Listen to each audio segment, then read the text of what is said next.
Welcome to Equilibrium Paranormal. News, views, and reviews on everything para from around the world.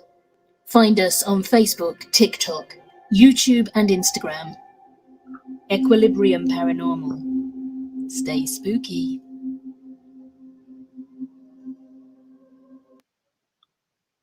Hello, and welcome. We are Equilibrium Collective, or if you follow us on Facebook, we're Equilibrium Paranormal UK. And I am Kerry Ann, and I'm messing around with things I shouldn't be. I am Kerry Ann, and this is my co-host Sarah. Hello, Sarah. Hiya. How are you? I'm good. I'm having techie problems, but it's all good. I've done it. When don't we have it wouldn't be an Echo Live if there wasn't some sort of drama. Exactly that. So it's all good fun. But thank you for those that have joined us. And a quick woohoo moment. We've made 800 subscribers. So happy, guys. Thank you so much for all your support. It's been a crazy year. Not only that, it's been a crazy month.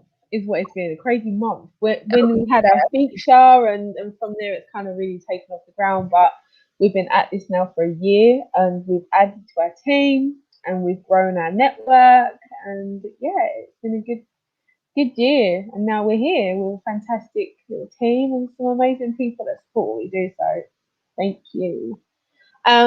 So a little bit about tonight. Last week we were supposed to do the Matthew Hopkins show, and we're going to be doing it this week. We have spoken a little bit about the Ipswich witches, which was the witch hunt that happened in Ipswich around Mary Lackland.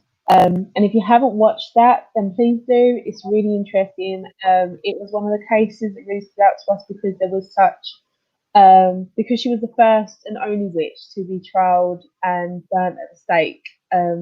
They found a loophole. That's what they did, and it was ridiculous. But in the UK, should I say, in the UK, obviously over here they were either swum or the witches or the ladies were hung. She was the only witch to be burnt at the stake, or alleged witch to be burnt at the stake. So if you haven't watched that, please do. But tonight we thought we'd talk about the man behind the gore. Yes, the self-proclaimed witch finder general, that is Matthew Hopkins. Or historical a-hole. Yeah, it's a few of those. I think he comes in top. Yeah. He's like the king. Yeah, the king of that. Yeah, the historical a-hole. But yeah, so we were talking a little bit about him tonight and some of the things that happened under his reign of terror, really. And it is really horrific. So we're going to ask you, we may refer to these ladies as witches, we may refer to them as women, but we want you to remember that they are human beings, actual people that went through this actual thing. So we want to remind you of the kind of emotion behind it a little bit, because it's so easy, as we said last week, to detach ourselves from that element of the story because we talk about it so matter-of-factly. It's almost like the emotion that is attached to these horrific events is somewhat removed sometimes, or maybe not verbalized, I think. So we want you to bear that in mind as we talk about the journey that we're going to go on tonight. So, what can you say? Let's start from the beginning. We'll start from the actual beginning. Now, when we were doing our research with Matthew Hopkins, we couldn't find very much because there isn't actually very much documented through history. We don't really know how old he was when he became the Witchfinder General. We don't really know how old he was when he died. We don't know whether he was homeschooled, or we don't know whether he went. But we can surmise that he was 27 when he died, or 28. He died of tuberculosis, I believe. Yeah. See, I read 25. Okay. I found 27. So yeah, but we don't know. there is myths around his death. That's the thing as well. There was actual myths around his death, we will get to as well. But yeah, spoiler alert, he did die of TB. So but yeah, so let's talk. We want to talk about not just Ipswich at that time, because this is what we were speaking about like last week. How did society get themselves in a position where they were able to fall foul to this kind of thing in the first place?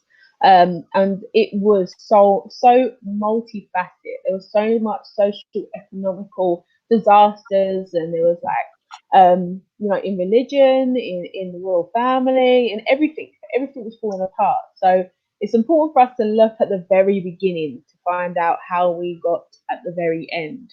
So as always, we have come prepared with plenty of notes, so make sure you listen up for those paper rustles. We can't edit this. there's no cutting the smoothness out of this. So you're gonna ride with us this yeah, note reading and all.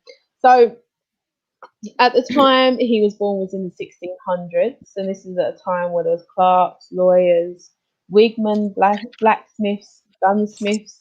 There was a lot of agriculture as well. So there was lots of like different vocations, should we say. There was lots, you know, high society, and then you had the low society and the more the menial jobs and so forth.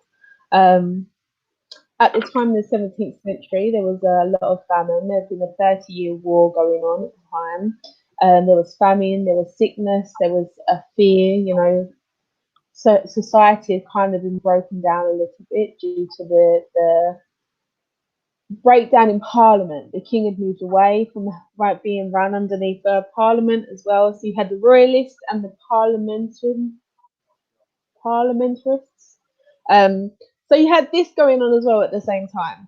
So it did really kind of, by the time it got into the next century, there was a lot of this, what are we doing wrong? Why are we getting this? There was long, dark, damp winters. There were really cold and kind of bad summers. So there's poor crop. There was lots of horrible things happening. And there were a lot of these people at the time were wondering, where did we go wrong here? What did we do? What do we do to deserve this? So yeah, so what did you find about this time as well, Sarah? Well, obviously he stomped around East Anglia, doing his thing. Yeah, he's got a very interesting life. I mean, I know he's a complete knob, to say the least. She saw. So many twists and turns in this story, honestly. We seem to pick the stories that have got the most, like... There's so much to it. And the thing is, with the breakdown of society and the breakdown of not just like the legal system as well. So when you think about at this time, it was actually illegal for there to be any type of torture or anything like that, right? But there was no one to uphold this law. There was no one to govern it. And these women were actually people that they were blaming, perpetuating the poor, you know, breakdowns in society were blamed on these women. So these, you know, these things that were put in place before, you know, so yeah, you got the breakdown in the legal system and as well the traditional living system that had broken down as well. The societal norm had evaporated, and they were kind of at a time where they were like, well, they started looking back on folklore and superstition, and this is where a lot of these fears started getting back into the community because of this looking back to go forward. Sorry guys, you nearly went on a trip. So yeah, so you had this going on, and you can always when you look back in the history as well, you can pinpoint these times where there was societal breakdown in the community and the perpetuating fear that comes from it, and how someone responds to that is governed by what is being put into. Are you laughing at me, Jess? All I can see is you going up and down in the background now. You nearly went on a trip. Oh, That sound went really weird. I don't know if anyone else had problems. It was like you was an alien, Kerry. Oh, what with me then? Yeah. Oh, sorry. It went all alien. Apologies. I do apologise. So yeah, so they were going back to folklore. So we digress, guys. We digress. So to really understand what's going on, it goes back to the 10th century. When you look at witchcraft and when it really come into play in the UK, in the 10th century, there was a young woman who and son who was hung at London Bridge. This is the first documentation really of a hanging for witchcraft. This happened at London Bridge, and it was on the suspicion that they were practicing witchcraft. And then this kind of was on and off then for over the next 30 years. There was a number of hangings and dragons that took place. Kerry? Necromancing, witchcraft, stigmata. These are all the kind of things that people were being executed for. In the 14th year, yeah. It's all right. It started crackling again. Yeah. So I was struggling to follow what you were saying. So I'm not sure where you're up to. Do you know what? I think it's my signal. Oh no. Right. Am I back in the room? I'm all right. No. Yeah, you're back. You're back. Oh, it looks like the signal's a bit laggy. Right, okay.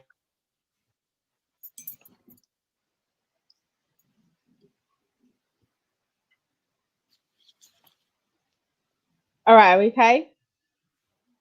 We good? Yeah. Okay. I'll go start from the top. 10th century. I don't know if we got here yet or whether you heard me, but let's go there. 10th century.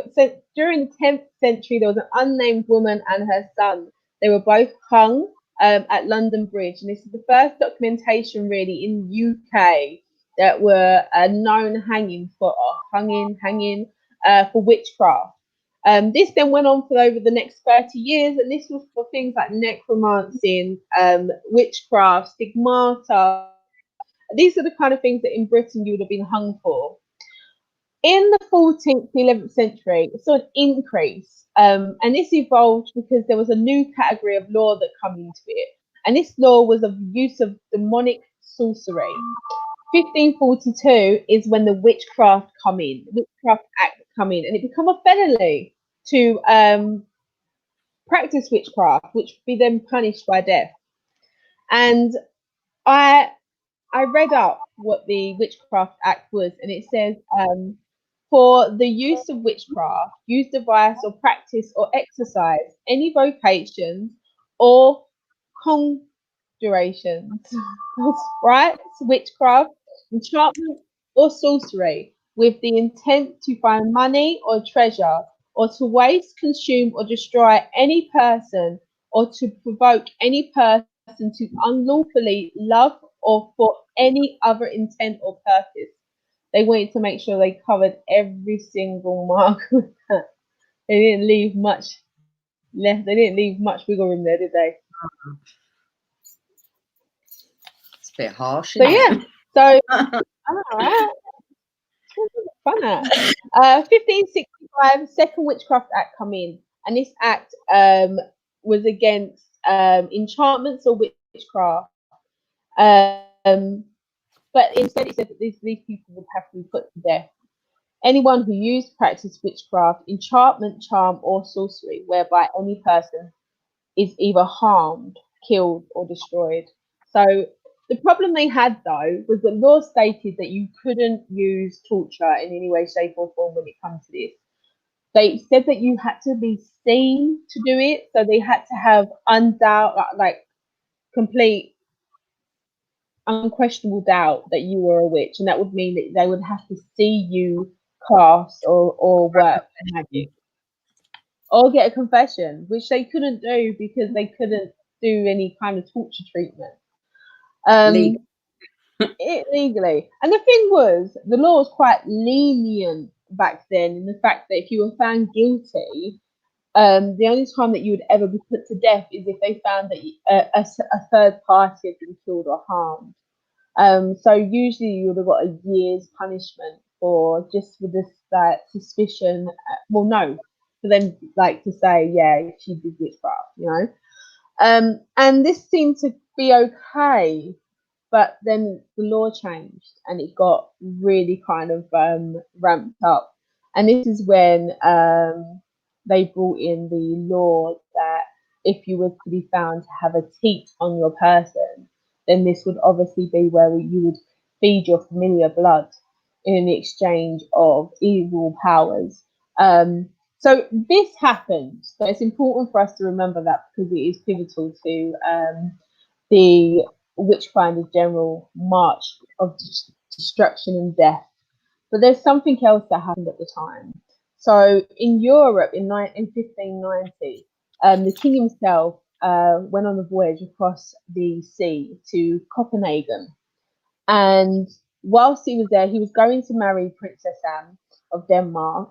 And then once he was there, the ship actually hit a storm and they had to halt in Europe for a few weeks before he could go back to Scotland. Now, when he went back, the admiral that had actually been following the ship and kind of helping them went back to Copenhagen and did a witch trial. He was able to allegedly find people that had confessed to sending magical imps onto the ship and causing a storm. And this storm was then, caused them to have it to dock elsewhere for a while. Of course, that they were trying to murder him. Well, yeah, this is what they were saying. The imps is the best part. Can we just appreciate that in the space of 15 minutes, I've used the term imps 3 times. Imps. They said imps. Anyway, so when he went back, the king heard of these himself, and he was like, you know what? This sounds like the kind of party I want to belong to. I'm going to throw me some trials myself. And that's exactly what he did. And he then trialed, which were then known as the North Berwick witch trials. And they were the first of their kind in Scotland. 100 were accused, imprisoned and tortured. Many confessed. Detailed reasons and many confessed. So King James in 1597 wrote the Demonology book, and this is where he kind of wrote detailed reasons why. My little justifications and reasons as to why he should be doing this, and that's exactly what he did. So this is what happened at that time, and it was written from a Christian perspective as well. So yeah, so what do you think, Sarah? It's a bit rough, really. I wouldn't want to be alive then, that's for sure. I literally feel like that is the the biggest understatement I've ever heard in my life. I don't know what to say. Like, how did they get those confessions? I mean, legally, they wasn't allowed to get a confession by torture. However, because they didn't have, the old policeman stomping grounds, so there was literally no one to stop them from doing it anyway. No, there wasn't. They use things like, what's that pointy spring-loaded thing? Right, so we have to get to him. We're going ahead. Do you know what? I'm abandoning my notes because I'm getting so distracted by them. It's unbelievable. So let's just go. So,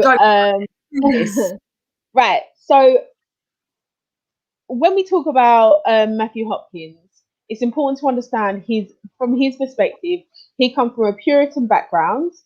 We know that for sure. We know that he comes from a well-off family. We know that his mother was French and that his father was, I think he was from here. So we can assume that he was homeschooled and that he spent some time in France being privately schooled there as well. We know that he can speak Latin and English enough to converse and to read. We know that he would go on to work as a clerk. So again, we know that this is backs up the fact that we know he can read and stuff like that, and write. He works as a clerk, and this is where we think as well that he got the law background, because there is this rumor that he was a lawyer, but he wasn't. He never reached that. He did just get his, because obviously he become prosecution. So they're arguing that this kind of experience that he got was from when he worked as a lawyer's clerk. So that's about as much as we know, and that's about as far as it goes. So then we have this situation where we've got the king now is holding this trial up in Scotland. We know that this new laws come in. It's been changed 3 times, and it's now asking that people will have a tea. We also know that there was other trials as well at the same time. So you had Pendle witch trials, which happened just before him, and there was 10 or 11 people together. 9 were found guilty. 1 died before trial, and 1 was assumed innocent. And they were trials for things like child murder, cannibalism, and witchcraft as well. So we will link back to the Pendle witch trials soon enough. But yeah, so this is what's happened before. And kind of at the time when this happened, there is reports of there being comic strips like published basically of this happening. They've been quite dubious about it, and they were kind of mocking of it. But you have this undertone of fear, because obviously what do you do when people don't understand and they're scared? They riddle and take the mick out of it, and this is what I think's happened. So you've got all these compounding factors coming along, and then you've got this guy going on, right, guys, I hear you've got a problem. Now, I'm no man of the law or the church, let me tell you, but I am the Witchfinder General. And this is what he did. Literally, he dressed for the job that he wanted. Also, it's worth noting that he would not go to a town to witch hunt unless he was invited, because that way he could get paid. It got worse, right? It got worse because he didn't just do that. What he would do is he would hang the heads of people, hang the bodies of people outside of towns as a way of promoting his services. So there would be this fear, scaremongering. But there was a powerful connection that was made. So you had the Witchfinder General, who is Matthew Hopkins. He is from Manningtree. Now, he first wrote this pamphlet about living in Manningtree, and he says that there was a gaggle of witches that would meet and kind of like I think it was like every fortnight they would come together, and they would do their incantations and their sacrifices to the devil. And one person, was it the what did he referring to? The finder or the deceiver or something. He overheard one of something. yeah. So it was something One weird. of the so that he heard one of the witches telling their magical imp to go and tell another witch some kind of ish, I don't know. But this is the kind of stuff that he wrote in the pamphlet. So he had this kind of going around. This pamphlet was published and shared around. So and this is where he met Stern. Now Stern was an older man, he was more read. He seemed to take the lead for a little bit because he was a Puritan as well. So he had more experience there, and he took the lead. And yeah, and he was. I mean, they're both sadistic, but I think anyway. This happens, and they start putting together a little troop, right? And this troop involves Hopkins, who becomes the main leader, Stern, who becomes the right hand man, and then a collection of matrons who would be well reversed and with many years of experience of finding the devil's mark. And these women would strip people and look for any abnormalities, any marks, any moles that they could say was the mark of the devil, where they would feed their familiars. So this is what they did, and they went up and down the country, and they were literally going from place to place within months of each other. Now, they had different ways that they would get these women to confess. And in particular, there is one case, I will refer to my notes, of a lady called Elizabeth. Now, Elizabeth, she was known as Elizabeth Clark. She was a poor widow. She had only one leg. And the main evidence Hopkins had was that she had 3 teats that she would look the devil's mark that she would feed her familiar for. And what she actually did, she is the only woman to actually not give in to the torture that they put the women through. She was the only woman who didn't do it and was found not guilty by putting up with the most horrific torture. In her particular instance, they put her on it was called a sleep watch or watching. And what they would do is they would sit the woman in a chair or in a stress position. And as soon as the guard would see the woman fall asleep, she would be prodded and poked, and then she would be made to walk to the point of exhaustion. Then she'd be allowed to sit, and as soon as that she starts falling asleep again, they'll do it to her again. This went on for 4 days and 4 nights. They were not allowed to be fed. They weren't allowed to be watered. They were sleep deprived. She was 70. She had one leg. She's the only woman that didn't say, I'm guilty, and she was found not guilty. But what horrific. And that's just one. And another thing that they would do, if they passed the witch teat scan, then Stern would have an instrument which would be a needle, and it was attached to a contraption that was re-released. A blunt one. A blunt needle. And if you didn't draw any blood or you didn't flinch, then you was a witch.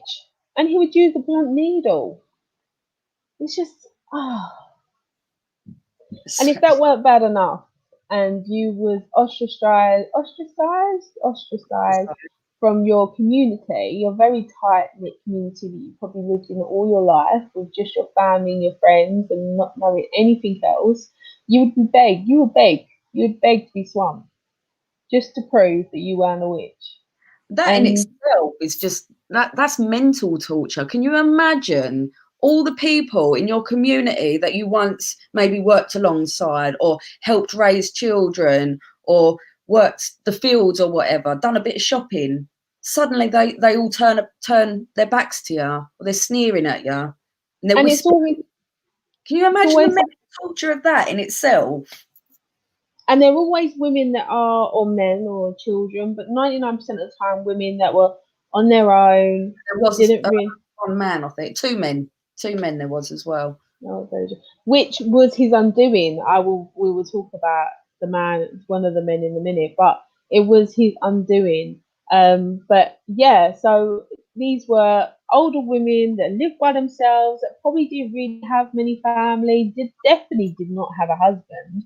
Poor. Now, the thing that makes me laugh about this is that in Ipswich in particular, we were talking about what they would do with the older women when they were widowed and they didn't really have much going on. The council in that area would transport them all to a bit of land. They would be given a spindle where they could like keep themselves busy, and that's it. And one of the reasons why it's documented that you'd be accused of being a witch is because you have a spindle. What is that? I don't know. I don't know what's happening right now. What's going on? So yeah, that's another thing. Humanity has sort of evolved from there. Well, yeah, it is. It's still frustrating. So Stern and Hopkins would go up and down the country. Now they were around for about 2 years, and they are said to have killed 200 people in them 2 years. And they would go to place, and they would get paid quite a lot of money as well. I know that I read that he got paid £15 For one in, yeah. So £23 per town, which is the equivalent of 3,800 today. yeah, How's so that for a hobby? The hell? yeah. Okay, so he rode through East Anglia, which is why we covered the Ipswich witches last week because of the East Anglia connection. And he would go around marketing his trade by hanging people all over the place. And it's kind of like, oh, but the thing is, it had a kind of knock-on effect, right? Because it had like it let people know that the person that lived that town either had an accused or an accuser, right? So that was the one thing that was going on there. And secondly, it was effectively a bit of promotion for his his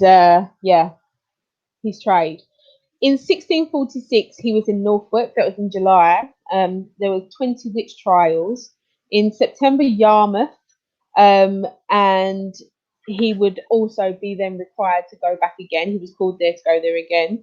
In Ipswich, he was there in Adelsberg. He was paid £6, and then moved on to Stone with £23. So 2.5p was the average daily wage. And in large towns like King's Lynn, he was paid £15. So there is a bit of discrepancy in how much he got paid. But he justified his fees in his pamphlet. He never went to a place he wasn't asked to attend. Border control and legal system was essentially broken. So it did not stop him. There was nothing there to stop him. However, the parliamentarians did welcome his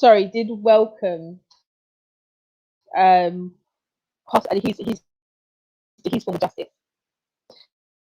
In the space of a few months, he hung in a wait trial, locked up in jail. But then it also then became a problem because then there was this problem of having to house all these people in prison. And they weren't able to trial them quick enough. Overrun. It was exactly that. And the cells were only tiny, like the size of a box room, and they'd have like 20 people in there, 15, 20 people in there.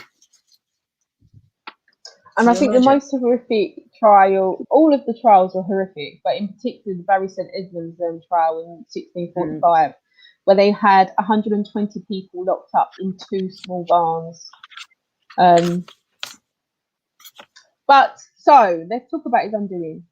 It's been a weird show. I think we've both been really struggling with the research in this because it's so heart hitting, and being able to process all that information and then being able to verbalize it in a way that makes sense and follows. There's so much. It's also the sources of the information.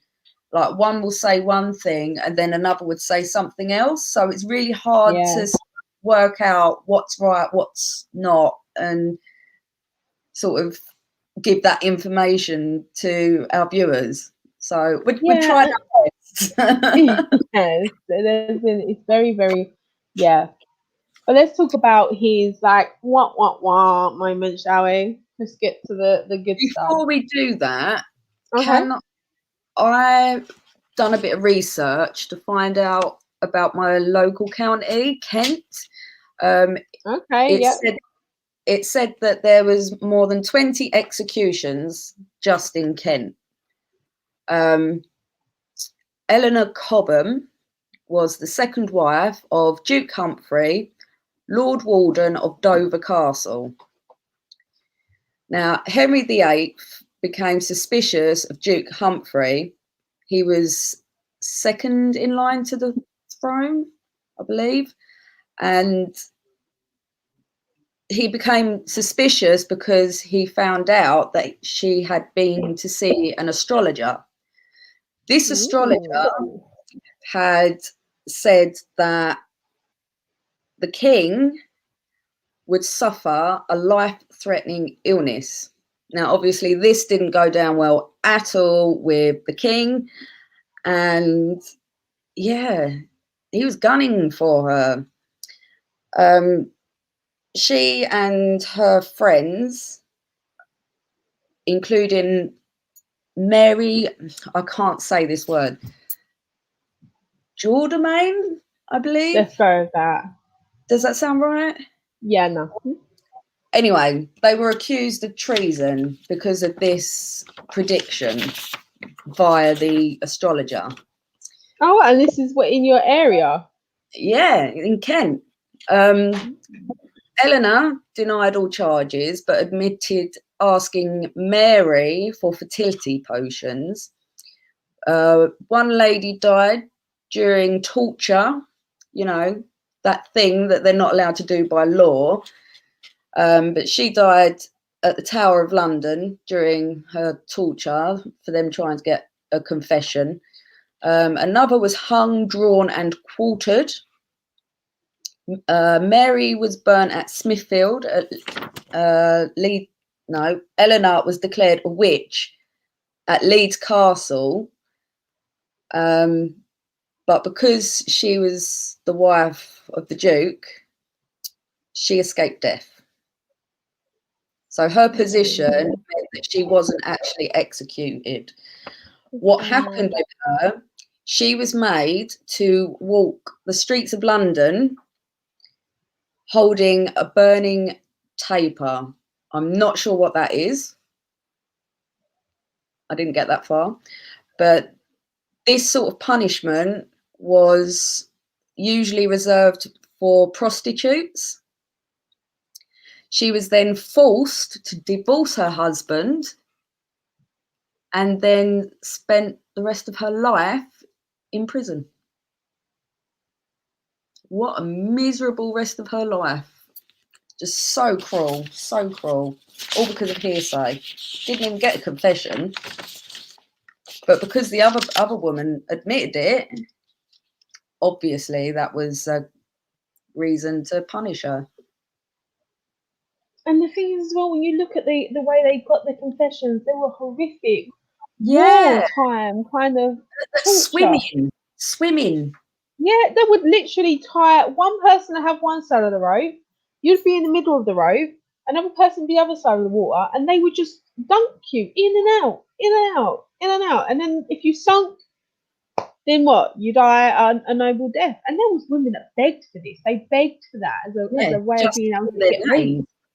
There was also another technique of doing this swimming where they would tie the thumb to the opposite toe and drag them through the water.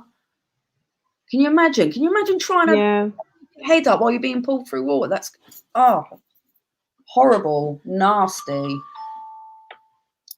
sick man. But the reason why they say this. The reason why they said that this will work is because they say that you repel the water of Christ, so therefore you repel the body of water. So then, therefore, you will float and sink.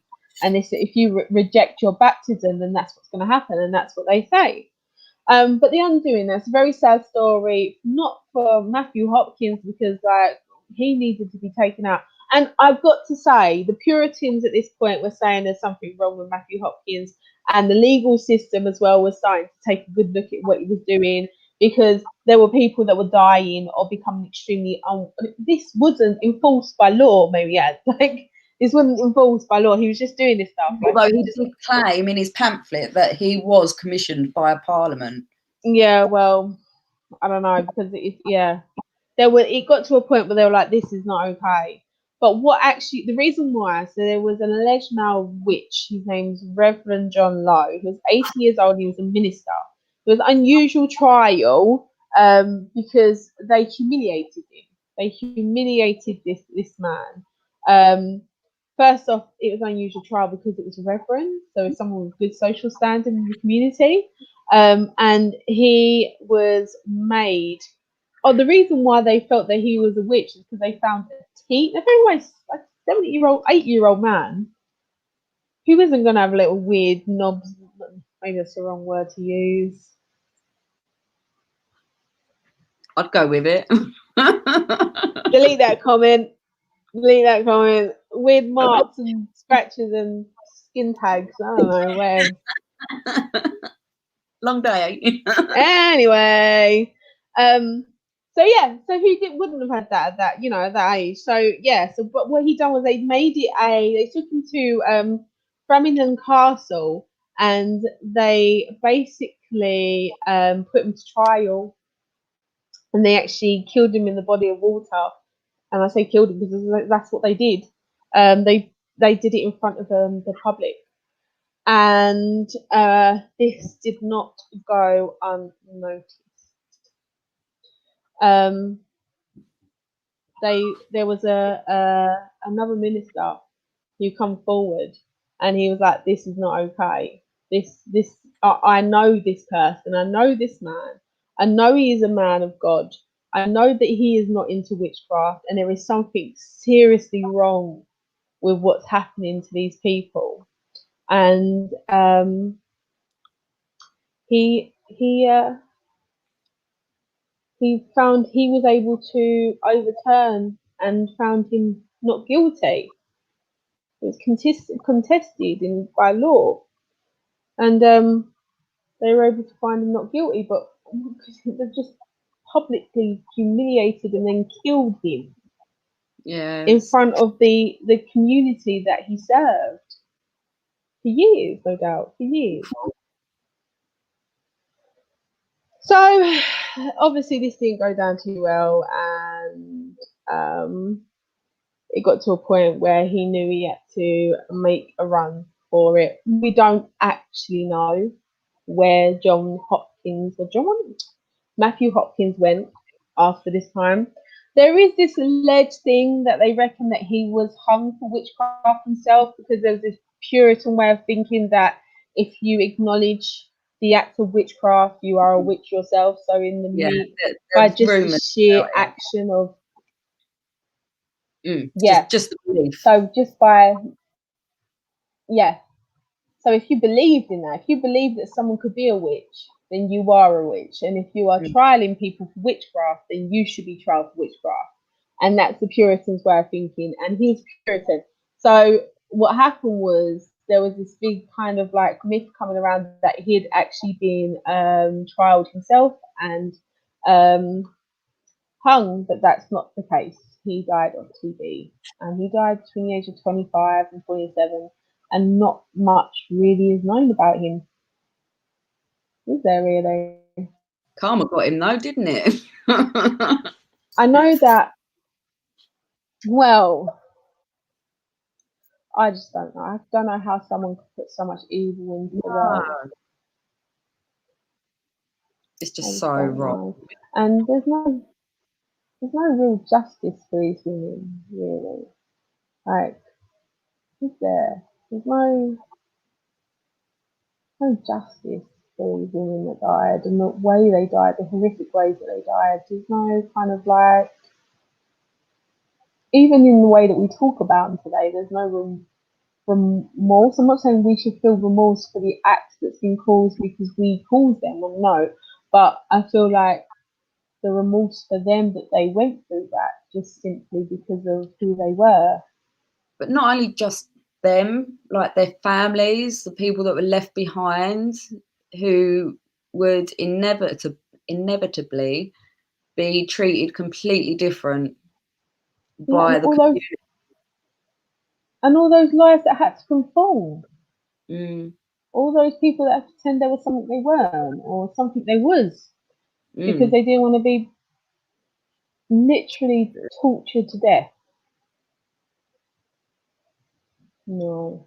But I know we've got a little while. We have kind of come to an end very early. So I do want to talk about a little bit about my area. So in Essex, there is a place called Leigh-on-Sea, and in Leigh-on-Sea, there is a dunking pool. Now, up to about 10 years ago, you could actually go and visit this dunking pool. The only thing that had really been done to it is that they put mosaic. They've done a mosaic around it. It was in an open area that had been fenced off, and there was mirrors all along the outside, like the fence looking in. And there is a historical tale, Sarah Moore, who's a sea witch that lives along there. And when I get into psychology, I talk about it a little bit more, because you talk about the collective false memory and how that can perpetuate tales that never happened. She was accused of the Great Thames Flood, and she died 4 years before. Like, come on, guys. let's find a new witch. She's a witch, shall we? But she is linked to one of her deaths. I mean, there is definitely a Sarah Moore that lived there at that time. Definitely Sarah Moore that lived in that house. There is a Sarah Moore buried in the graveyard not too far from the house. And she is not too far from the Duncan Pool. But there is 3 women that are documented to have been swum by the witchfinder general himself in that pond. And I just think that just going to that place, because I've been there, just you're there where they once were. You know, I can't imagine what that atmosphere must have felt like, or what was going through the women's mind. You know, I don't know, but yeah, that's the story. And obviously we have the cunning man, James Morrill, who's an interesting character that lived at the same time as Sarah Moore, but yet was held in a completely different regard. The cunning man was someone that you would go to get guidance, advice. You know, Sarah Moore was the woman that was burning children. They Amazing cunning stuff. women, cunning men. They would be your doctor. They'd be your psychologist, your counsellor, your midwife, Yeah. babysitter. They were the people who the villagers would go to for help, and this is how they were repaid. The hell, it's just not right. Yeah. But so it is a bit of a sad one, and I'm sorry if we've been all over the place with this one because it's been a sad one for us too. But it's nice for us to be able to talk about it because we're lifting up people that have gone through atrocities, even if for a moment they're remembered and they're spoken about. So we hope that we've done that this evening, and it's been easy to follow, and that it's not been too hard going on you guys either. So thank you so much for watching. Oh, and good news, we have made 800 subscribers. We have made 800 subscribers. So, and a quick go into the chat. We have some new watchers. So we have Chloe, hiya. Wootus Mootus, hi. Thank you so much for joining us. If you've got any questions for us, then please leave them in the chat. We'll be on there for another 5 minutes, so we'll have to answer them. Oh, I think that's a hashtag repent your sins. We got one over. It's our first one. Brilliant.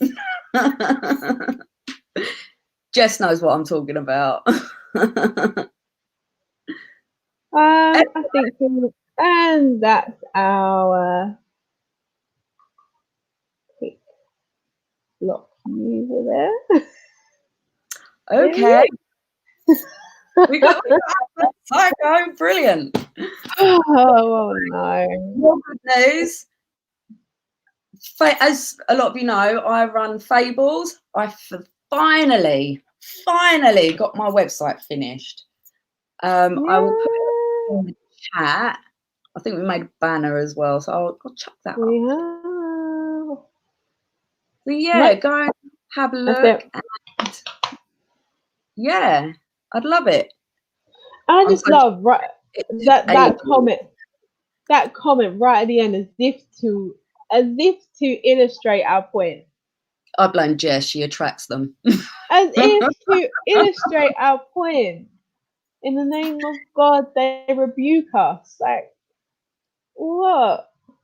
We believe in the same, like, God. That but you're this right. Is my point. How many years? How many years? Different perspectives, and it just proves how but little we haven't right, and we have not moved forward in time. We might not be doing the same thing we are doing. There. Come on. Anyway, thank you so much for watching. It's so good to be here, and yeah, have a check out on our other videos and let us know what you think and tell us what you love. If you want to get in touch with us, you can do so by coming to our Facebook page, Equilibrium Paranormal. UK, and let us know what you like, what you don't like, what you want us to change, what you don't want us to change. But don't come there with your hate. We're not going to come to your hate. Don't come to us with hate. Off a duck's back. No time for it. Have a great evening, everyone. Have a Bye, fantastic everyone. weekend. Bye. Bye.